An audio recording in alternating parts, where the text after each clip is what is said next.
Gold, trusted gold buyers. మీరు తాకట్టు పెట్టిన బంగారాన్ని విడిపించి ఈ రోజు ఉన్న మార్కెట్ ధరకు కొనబడను.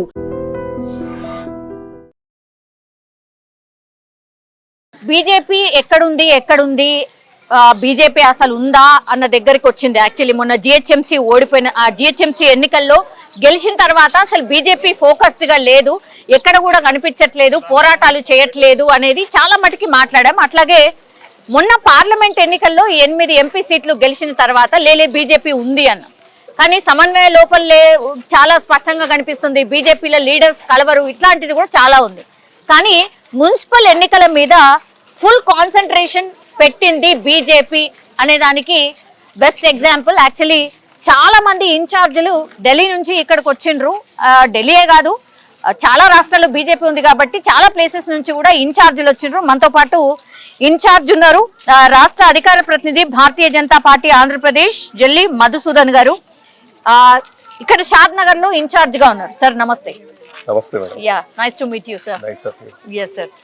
సార్ నేను ఇంతకు ముందు చెప్పిన ఇంట్రొడక్షన్ లో ఐ థింక్ మీరు ఒప్పుకుంటారో ఒప్పుకోరో కానీ ఫ్యాక్ట్ అయితే అది సమన్వయ లోపం చాలా పెద్ద ఎత్తున ఉంది మీ లీడర్షిప్ లో. ఎక్కడ కూడా ఒకళ్ళు అసలు కలవరు, డిస్కస్ చేసుకోరు అనేది పెద్ద ఎత్తున ఉంది. ఒప్పుకుంటారా సార్?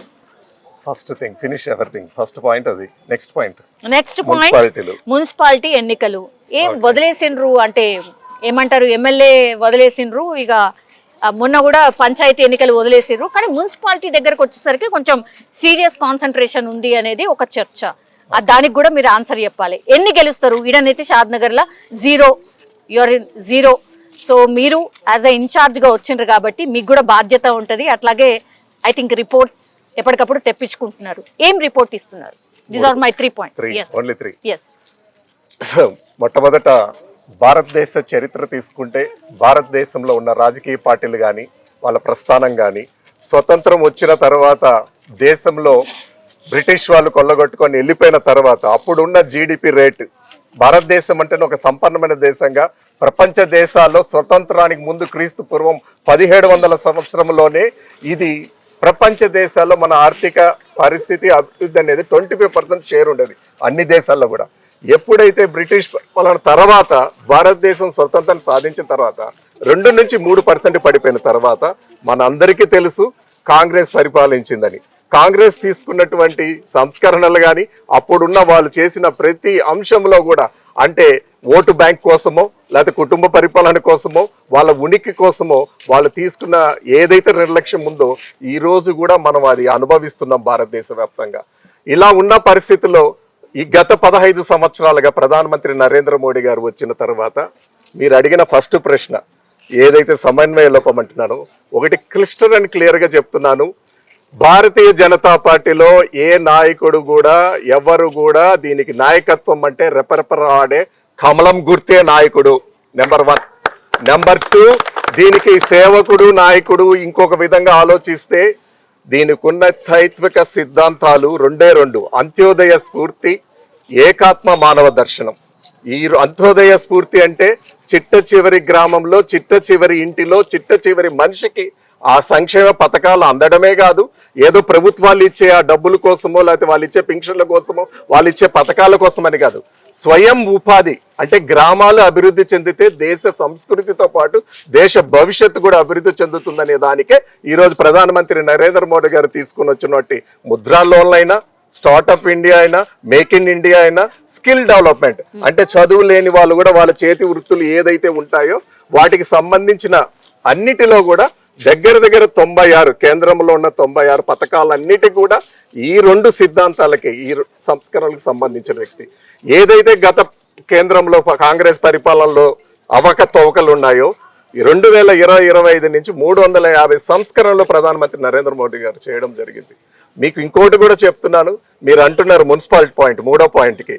మున్సిపల్ ఎలక్షన్లో మన అందరికీ తెలుసు కేరళలో కమ్యూనిస్టులు అట తీసి తిరువనంతపురంలో మున్సిపాలిటీలోనే అంతవరకు ఒక సీట్ కాదు కదా, ఒక వార్డు కాదు కదా, ఒక 2 నుంచి 3% ఉన్న ఓటింగ్ పర్సెంట్ని కంచుకోటను బద్దలు కొట్టి భారతీయ జనతా పార్టీ జెండాను రెపరెపరలాడించిన గవర్నమెంట్ కూడా ప్రధానమంత్రి నరేంద్ర. ఆ తర్వాత బాంబే ఎలక్షన్ లో 29 కార్పొరేషన్లు ఉన్నాయి. 25 కార్పొరేషన్లు ఈ గత 25 సంవత్సరాలుగా శివసేన కంచుకోటను బద్దలు కొట్టిన ఘనత కూడా భారతీయ జనతా పార్టీకి జరుగుతుంది. అదే ఈ రోజు షాద్ నగర్ లో కూడా తక్కువ అంచనా వేసుకోవద్దండి. ఏవైతే 28 గదలా 28లో 21 ఆల్రెడీ 14 చేసిన ఘనత ఉంది. అందరూ కూడా ఇలాంటి యువకులే ఉన్నారు. కష్టపడి కింది నుంచి వచ్చారు కాబట్టి వీళ్ళకి గరీబీ వాళ్ళకి కష్ట సుఖాలు వీళ్ళకి తెలుస్తాయి. ఖచ్చితంగా భారతీయ జనతా పార్టీకి ఒక చరిత్ర సృష్టిస్తుంది. రేపు డిసైడింగ్ ఫ్యాక్టర్ కూడా చైర్మన్ కూడా భారతీయ జనతా పార్టీ కీలకంగా ఉంటాయి. సౌత్ మీద కాన్సన్ట్రేషన్ చేసిండ్రా బీజేపీ? సౌత్ మీద కాన్సన్ట్రేషన్ చేసిండ్రా? దేశ వ్యాప్తంగా కాన్సన్ట్రేషన్ చేస్తున్నారు. కాబట్టి సౌత్ మీద కాన్సన్ట్రేషన్ చేసినట్టుగా చెప్తున్నారు. ఏం లేదు మేడం, ఎవరికైనా తన ఇంటి పుల్లగూరకి ఒక్కొక్కసారి రుచించదు అంటారు. అప్పుడప్పుడు పక్కకు పోతూ ఉంటారు కదా.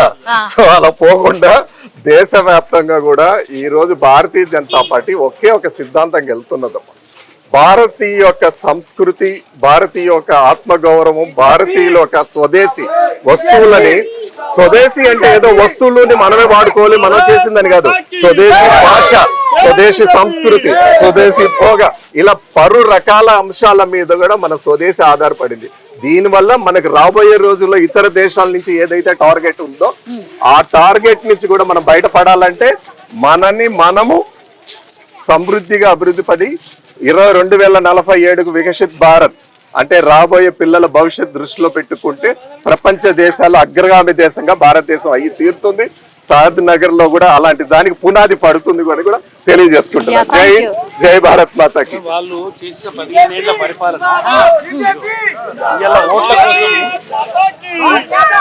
ఓట్ల కోసం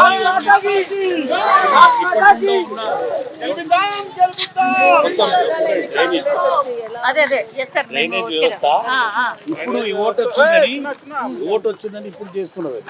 ఓట్ల కోసమే మరి 15 ఏళ్ల సంది మతి రాలేదు.